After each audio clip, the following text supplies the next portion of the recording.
Religión indoeuropea. Las religiones indoeuropeas son una familia de sistemas religiosos politeístas practicados por los diversos pueblos indoeuropeos arios desde la Edad del Bronce. La existencia de las fuertes y numerosas similitudes entre ellas, probadas mediante su estudio comparativo, así como por la evidencia lingüística común a las lenguas indoeuropeas, sugieren indirectamente la existencia de una religión protoindoeuropea de la cual descienden.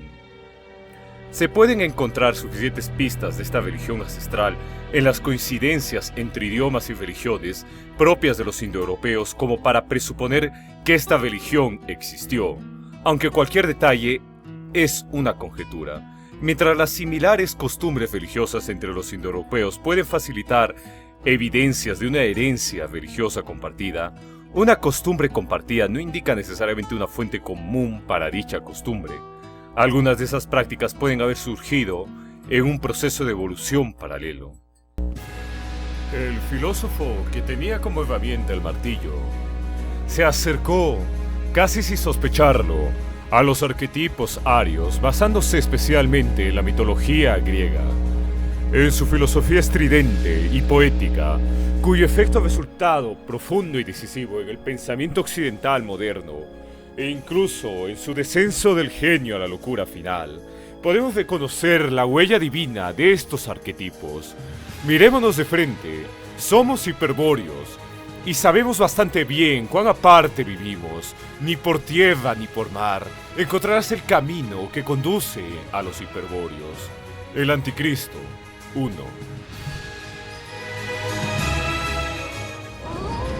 En la primera parte de Así habló Zaratustra, donde plasma su idea profética de un tipo de ser humano nuevo y más evolucionado, al que llamó el superhombre, exalta el lado dionisiaco de la vida, imprevisible, orgiástico e irracional, a expensas del reino apolíneo de la razón, y hace una conexión explícita entre el hombre y el frenesí.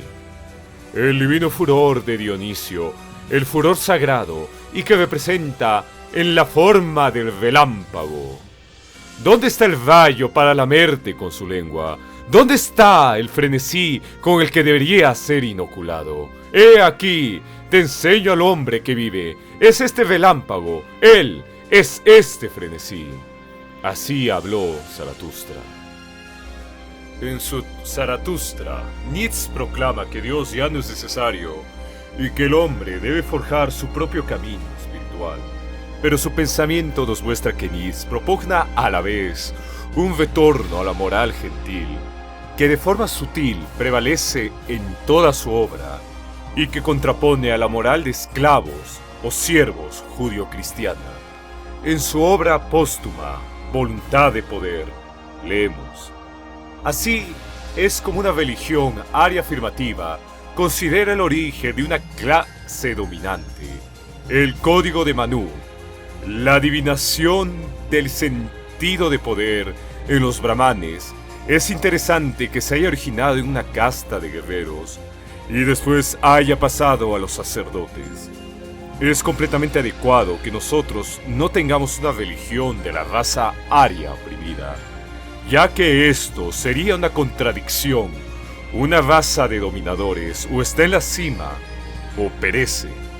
Pagano es afirmar lo natural, el sentimiento de inocencia en lo natural, la naturalidad. Cristiano es negar lo natural, el sentimiento de indignidad en lo natural, la antinaturalidad. La gran mentira de la historia, como si la corrupción del paganismo hubiera sido lo que abrió el camino al cristianismo. Pero fue la debilitación y la desmoralización del hombre antiguo, la conversión del instinto natural en vicio, había ya tenido lugar. Honrar al cuerpo como expresión visible de la pertenencia a una raza selecta es característica de los indoeuropeos. La religiosidad indoeuropea es aquella en la que el alma encuentra salud y bondad en el mundo y en el cuerpo. Hans F. K. Gunther.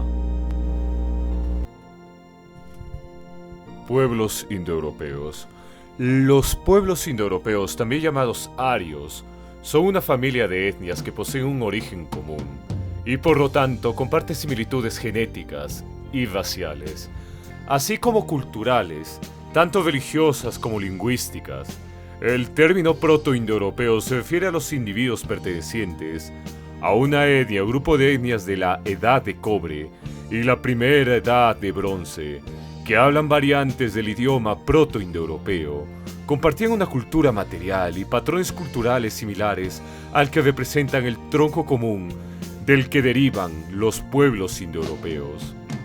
Las primeras manifestaciones proto-indoeuropeas se dieron alrededor del 4000 antes de nuestra era. La cultura indoeuropea era patriarcal y desarrolló numerosas ventajas tecnológicas respecto a otros pueblos como la ganadería equina, el carro o la agricultura del trigo, y se expandió hasta abarcar el espacio entre el Circo Polar Ártico, el sur de Portugal y la India. Estos pueblos se expresaban en una lengua con características similares a las que se hablan hoy en la mayor parte de Europa, Irán e India, incluyendo lenguas muertas como el latín o el hitita. La falta de escritura durante el periodo protoindoeuropeo ha privado a los historiadores de evidencias directas, pero el análisis de las sociedades indoeuropeas, así como la evidencia arqueológica y lingüística, han podido revelar que eran un conjunto de gentes seminómadas que encontró sus fundamentos materiales en el caballo, la rueda y el desarrollo del metal, la agricultura y la ganadería. Poseyeron algunas ventajas intelectuales, físicas y tecnológicas que les permitieron expandirse a costa de otros pueblos. La cultura comparada permite conjurar que poseían tradición poética, que usaron para cantar las hazañas de sus dioses y héroes, que parece ser antiquísima. La cultura indoeuropea constituye la raíz de la civilización europea antigua, así como de la civilización indoaria antigua. Aunque el término tiene un uso exclusivamente cultural y lingüístico, no debe desestimarse la evidencia genética que asocia la raza blanca al sustrato étnico originario de los pueblos indoeuropeos. Cosmogonía. El caos primigenio.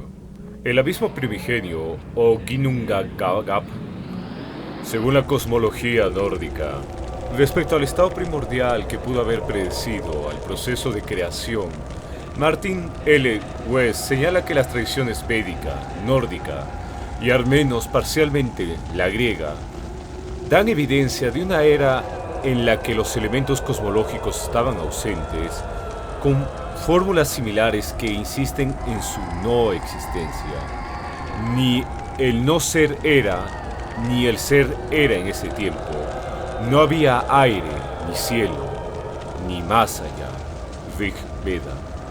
Según la teogonía de Hesiodo, caos fue el estado de vacío primigenio que existió antes de que el resto de los dioses y fuerzas elementales, y que procedió a la creación del universo.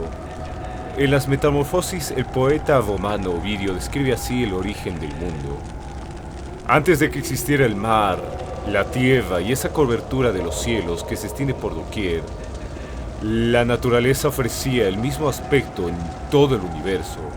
Es lo que los hombres denominaron caos, más informe y confusa, peso inerte en el que se depositaban indiscriminadamente juntos y sin ajuntamiento alguno los elementos primordiales de las cosas. Ningún gigante iluminaba todavía el mundo con su luz, ni luna creciente henchía aún sus cuernos, ni tierra se balanceaba girando en el vacío por el impulso de su propio peso, ni Anfítrite extendía sus brazos a lo largo de las costas y riberas. Aunque allí estaban los elementos de la tierra, del mar y del aire, la tierra carecía de firmeza, el mar de fluidez y el aire de luz y brillo. Ninguno de ellos tenía forma definida y cada uno interfería estorbando el desarrollo de los demás. En una única mezcolanza agitábanse el frío y el calor, lo húmedo y lo seco, lo muelle y lo duro, lo ligero y lo pesado. Ovidio, Metamorfoseon, libro 1, capítulo 1. Orígenes del mundo. El poema épico nórdico Voluspa, o Visión de la Divina, describe también un periodo de caos primitivo. El vacío abismal del Ginnungagap, seguido por la creación de gigantes, dioses y de la humanidad. El Ginnungagap era el vasto abismo que existía entre Niflheim y Muspelheim antes de la creación. No había arena, ni mar, ni las frescas olas. La tierra no estaba en ninguna parte, ni había cielo arriba. Ginnungagap había, pero hierba en ninguna parte. Voluspa. Creación del mundo a partir de un sacrificio. Existen diversos mitos sobre personajes divinos cuyas muertes crean una parte esencial de la realidad. La cosmogonía, fundada sobre la muerte y el desmembramiento de un ser primordial, recuerda los mitos del gigante Ymir en la mitología nórdica y del gigante Purusha en la mitología indoaria. La creación del mundo es, por consiguiente, resultado de un sacrificio cruento, idea religiosa, arcaica y abundantemente difundida, que entre los indoeuropeos, al igual que en otros pueblos, justificaba el sacrificio humano.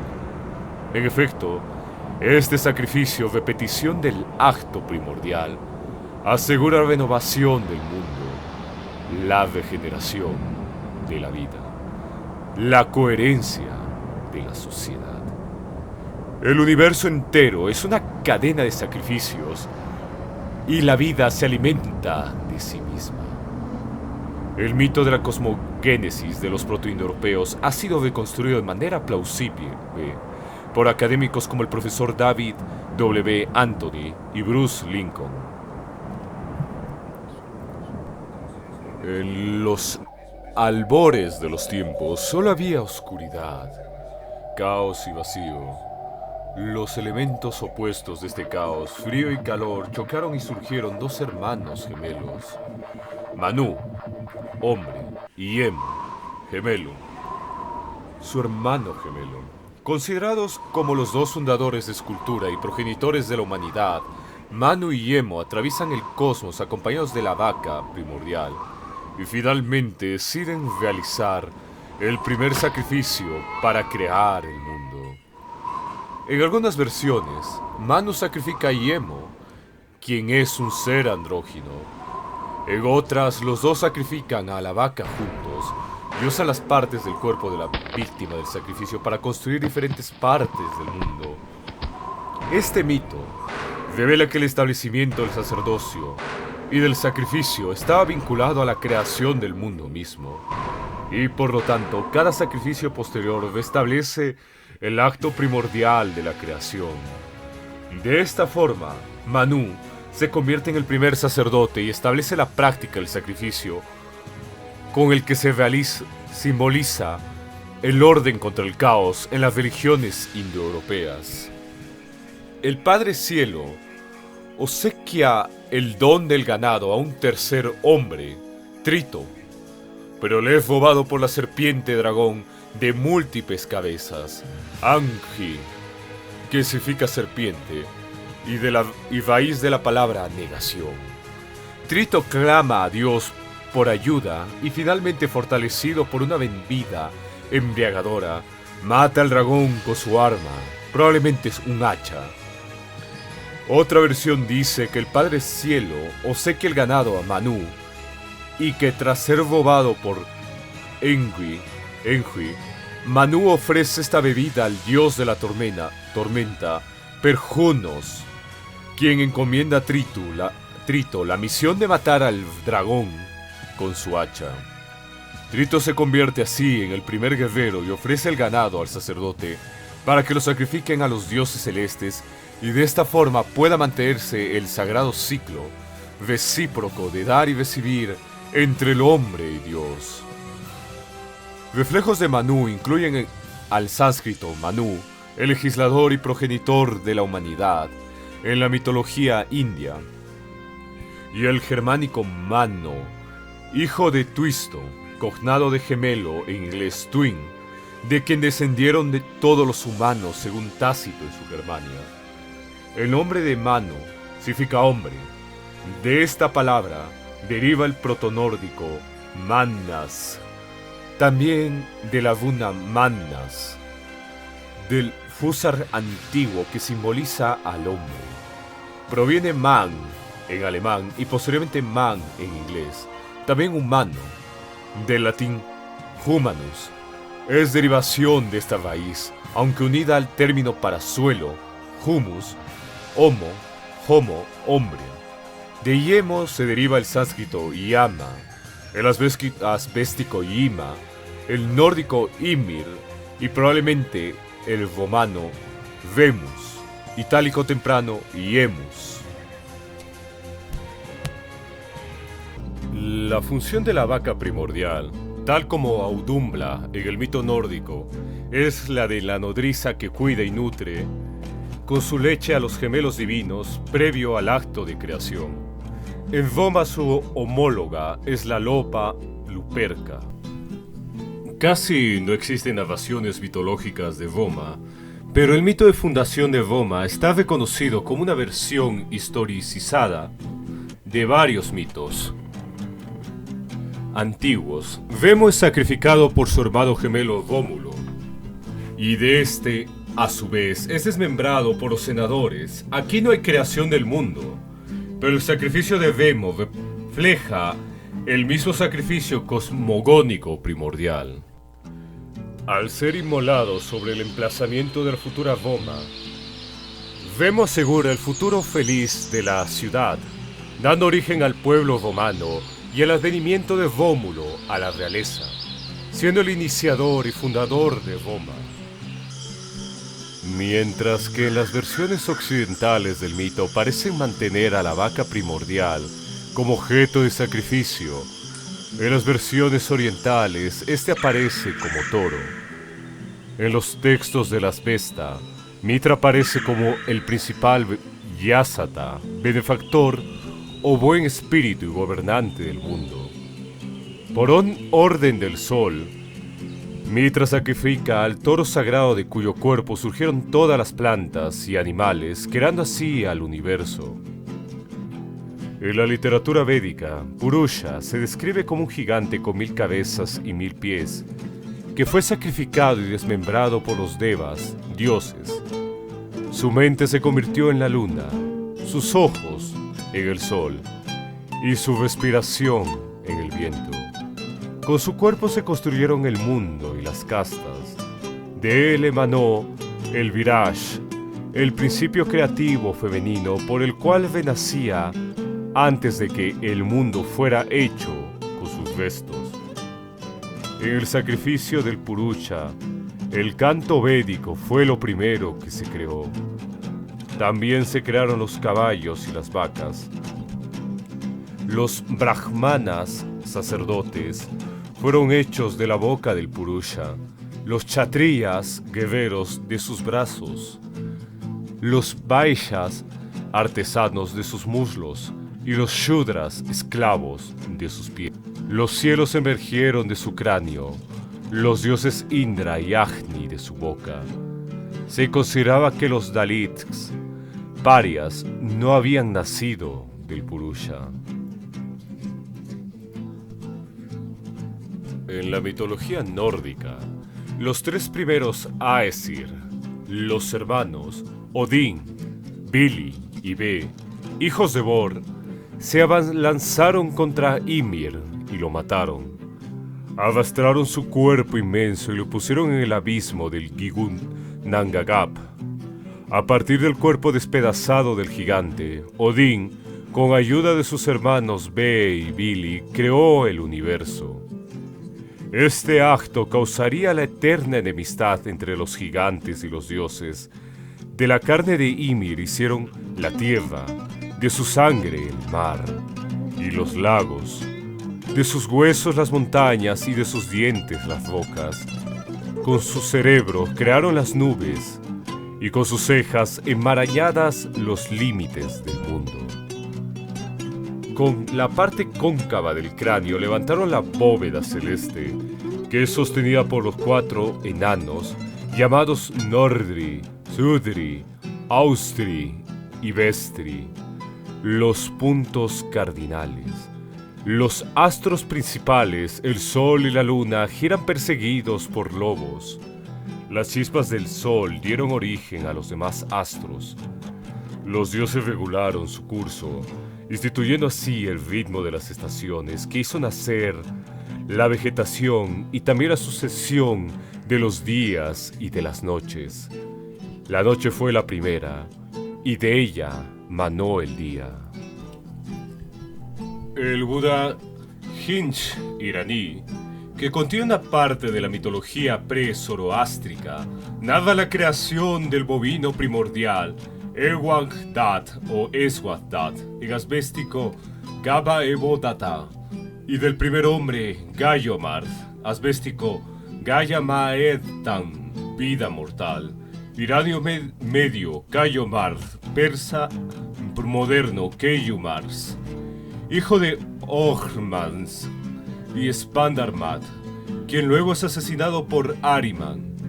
De su cuerpo ya no se crea la totalidad del mundo, sino únicamente los metales. Dicho de otro modo, los planetas. Su simiente es purificada por la luz del sol y una tercera parte de la misma cae en tierra y produce el río Barbo, del que nacerá luego la primera pareja humana, Manzye y Manzyana, cuyos nombres son versiones de la palabra Maretan, mortal. Dicho de otro modo, la pareja primordial nace del antepasado mítico, Gaiomard, y de la tierra madre, y su primera forma es vegetal.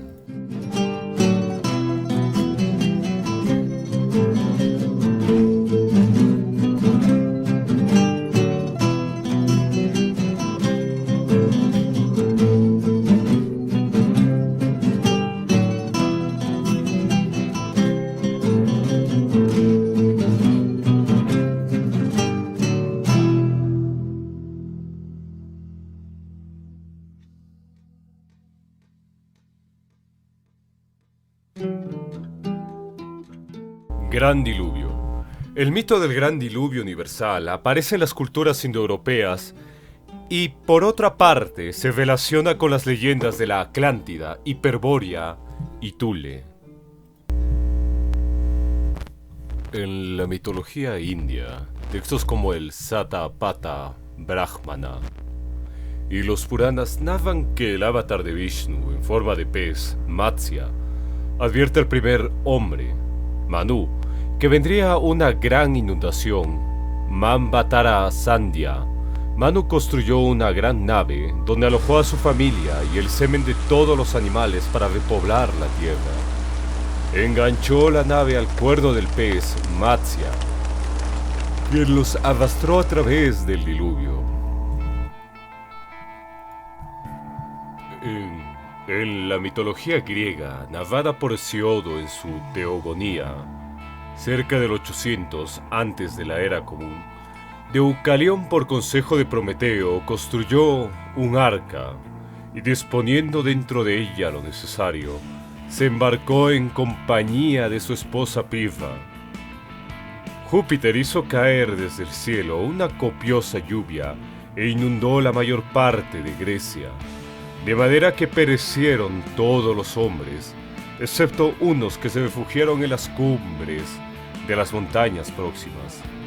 Deucalión sobrevive de la inundación y sus nietos, de parte de su hijo Helen, Eolo, Doro y Juto, son los fundadores de las 4 líneas principales de helenos: eolios, dorios, jonios, Dión, hijo de Juto, y aqueos, de Aqueo, otro hijo de Juto.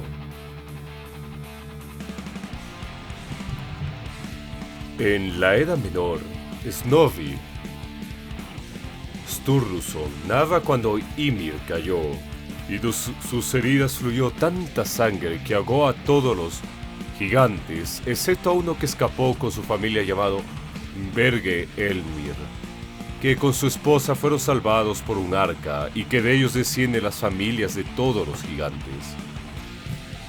En los Vestas, cerca de 1200 antes de nuestra era, se narra como Yima permanece en su palacio mientras el mundo es destruido por una gran inundación. En el mazdeísmo zoroastriano, Ahriman intenta destruir el mundo con una sequía, que Mitra termina disparando una flecha a una roca de la que brota una inundación. Un hombre sobrevive en un arca con su ganado. La versión protoindoeuropea de este mito debió tener su origen en el periodo anterior a la expansión de los indoeuropeos cerca del 4000 antes de la Era Común, por lo que es la más antigua de la historia, influyendo posteriormente en la mitología de Mesopotamia, donde el mito del Gran Diluvio es protagonizado por Ziusudra en sumerio, Atrahasis en acadio y Utnapishtim en babilónico. En el poema de Gilgamesh, cerca del 2000 antes de nuestra era, a su vez, este pasó a la historia bíblica del Arca de Noé de la mitología hebrea, 600 antes de la Era Común. Guerra entre dioses.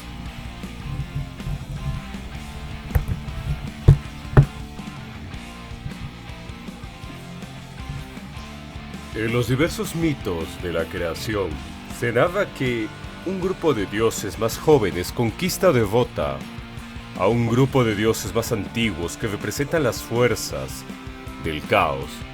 En el mito griego de la titanomaquia, los dioses olímpicos derrotan a los titanes, una raza divina más antigua y primitiva, estableciendo un nuevo orden cósmico. En la mitología indoaria, los dioses lucharon contra los demonios. En la mitología gala, los Tuatha de Danann, dioses de la vida y la luz, lucharon contra los Fomore, antiguos dioses de la muerte y la oscuridad. Este mito de dioses heroicos venciendo a demonios del caos es especialmente común en las mitologías indoeuropeas. Algunos investigadores sugieren que este mito refleja la conquista de los antiguos indoeuropeos sobre pueblos indígenas en el transcurso de su expansión por Europa y la India. A partir de estos mitos, se ha propuesto un mito protoindoeuropeo de la guerra de la fundación, que implica un conflicto entre las dos primeras funciones indoeuropeas, sacerdotal y guerrera por un lado, y la tercera función, la fertilidad, por el otro, que finalmente hacen las paces para formar una sociedad plenamente integrada. Tras la batalla con los titanes, Júpiter se repartió el mundo con sus hermanos Neptuno y Plutón, decidiendo al azar qué parte de él le tocaría a cada quien. Júpiter consiguió el cielo, Poseidón o Neptuno las aguas, y Plutón el mundo de los muertos, el inframundo. La antigua Tierra, Telus, no podía ser reclamada y quedó bajo el dominio de los tres según sus capacidades. La batalla entre los Devas y Asuras se lleva a cabo por el dominio de los tres mundos: Swarga, cielo; Bhumi, tierra; y Patala, infierno. Ambas razas de dioses son técnicamente iguales, poseedores de grandes poderes mágicos y marciales, pero los Devas están comprometidos con el culto del Ser Supremo y la práctica de la virtud, Los asuras tienen tendencias ateas y desviadas que crecen con el tiempo. La brecha es mayor en el Kali Yuga, la era final. En Asbéstico y en el zoroastrismo posterior, los cognados de devas y asuras invierten en su significado, probablemente también como inversión o subversión del culto politeísta iraní original, demonizando a los dioses Daevas como seres malignos encabezados por Ahriman, en su oposición al dios supremo Ahura Mazda. El adjetivo Ahura significa originalmente áurico, caracterizando una entidad indoirania específica llamada Asura, aunque todavía hay rastros evidentes en antiguos textos indios e iraníes. En ambas culturas la palabra aparece esporádicamente como el epíteto de otras divinidades. En la mitología germana, los Aesir o Ases entraron en guerra contra los Vanir o Vanes, tras lo cual se reconcilian y ambos panteones se integraron en paz. Los primeros aparecen agrupados en torno a Odín, Thor y Tyr. Odín, su jefe, es el dios rey mago. Thor es el dios del martillo, es el gran campeón celeste, y Tyr el gran juez. Son divinidades de la guerra, la magia, la justicia y el conocimiento, aspectos espirituales. Los Vanir, agrupados en torno a Nior, Frey y Freya, por el contrario, son divinidades de la fecundidad, el placer, la abundancia y la riqueza. Aspectos materiales. Atacados por los Aesir, los Vanir resisten, pero como dice Snorri Sturluson, unas veces ganaban un bando y otras vencía a otro. Cansados de esta alternancia costosa de semivictorias, los Ases y los Vanes hacen la paz. Las principales divinidades Vanes se instalan entre los Ases, y así completa mediante la riqueza y la fecundidad que representan la clase de los dioses agrupados de Odín. De este modo se consuma la fusión de los dos pueblos divinos y ya nunca jamás habrá otro conflicto entre Ases y Vanes. Diversos investigadores han interpretado este episodio como el recuerdo de un conflicto histórico entre representantes de dos culturas distintas que tenían creencias religiosas diferentes. Los agricultores autóctonos para algunos, los megaliten Hulker o constructores de monumentos megalíticos, y sus conquistadores ganaderos ariófonos, los Streitax-Hulker, pueblo del hacha guerrera. Ciertamente las invasiones de los territorios habitados por las poblaciones agrícolas neolíticas, la sumisión de los autóctonos por los invasores, ideológica, intelectual y militarmente superiores, seguida de la simbiosis entre estos dos tipos de sociedades que representan a su vez dos etnias distintas, aunque racialmente similares, son hechos atestiguados por la arqueología, que por otra parte constituye un fenómeno específico de la protohistoria europea y que en algunas zonas se prolongó hasta la Edad Media. Pero el tema mitológico de los Ases y Vanes, fuertemente historicizado en el relato de Snorri, precede al proceso de germanización, pues forma parte integrante de la tradición indoeuropea. Verosímilmente, el mito sirvió de modelo y de justificación a numerosas guerras locales que terminaron con la reconciliación de los adversarios y con su integración en una sociedad común. Georges Dumézil subraya las analogías con la guerra entre romanos y sabinos y demuestra de qué modo los romanos historicizaron los grandes temas de la mitología indoeuropea, hasta el punto que se ha podido decir que la más antigua mitología romana, anterior a los influjos etruscos y griegos, se halla disfrazada en los dos primeros libros de Tito Livio. Por una parte, Rómulo, hijo de Marte y protegido de Júpiter, junto con sus compañeros y guerreros temibles pero pobres y sin mujeres. Y del otro lado, Tasio y los sabinos, caracterizados por la riqueza y la fecundidad, pues poseen las mujeres. Ambos bandos son en realidad complementarios. La guerra no finaliza con una victoria, sino gracias a la iniciativa de las esposas. Una vez reconciliados, los sabinos deciden fusionarse con los compañeros de Rómulo, con lo que les aportan la riqueza. Los dos reyes, colegas en adelante, constituyen en respectivos cultos. Rómulo en honor únicamente de Júpiter, Tasio en honor de los dioses relacionados con la fecundidad y la tierra, entre los que figura Quirino. Jamás se volverá a oír, ni bajo este doble reinado en adelante, de disensiones entre el componente sabino y el componente latino, albano, romuliano de Roma. Ya está completa la sociedad.